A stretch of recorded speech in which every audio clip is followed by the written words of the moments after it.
লাগতেছে। আমরা চাই এই উৎসবটা যেন বারবার আসুক আমাদের মাঝে। আমি চাই যে প্রতি বছর যেন বাংলা উৎসব হয়। আমাদের শিল্পকলা একাডেমি আছে প্রত্যেক জেলায়, কিন্তু সেটি অনেকটা গতানুগতিক আমলাতান্ত্রিক হয়ে গেছে। আসলে এই রাজবাড়ী একাডেমির মতো সমাজের ভেতর থেকে উঠে আসা উচিত এই ধরনের অনুষ্ঠানের আয়োজন, এবং এটা যত বেশি সমাজ সচল হবে তত বেশি কিন্তু সদস্য সচল হবে। সেজন্য প্রতিটি জেলায় কেন, প্রতিটি স্কুলে, প্রতিটি শিক্ষা প্রতিষ্ঠানে এই ধরনের উৎসব হওয়া উচিত। আমি আমার বাচ্চাকে দেখাইতে আসছি আমরা শুদ্ধ বাংলা উচ্চারণ এবং বাংলা ভাষার প্রতি এবং বাংলা ভাষার যে কি ত্যাগ, বাংলা ভাষাটা কি ওকে জানানোর জন্য এবং উৎসাহিত করার জন্য।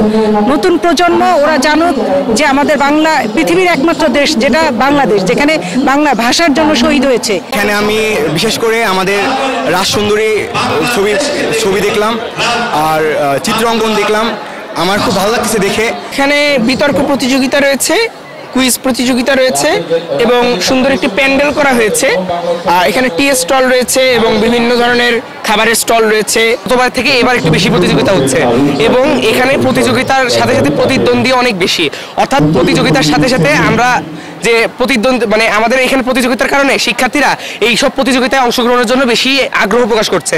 6000 mAh ব্যাটারির one and only power master NextG N73।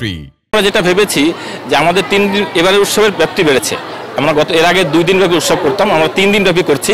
তা আমাদের আগামীতে একটা প্ল্যান আছে যে আমরা প্রত্যেক থানায় থানায় উৎসবটা করব, প্রাক ভাষা উৎসব যেটা বলছি আর কি।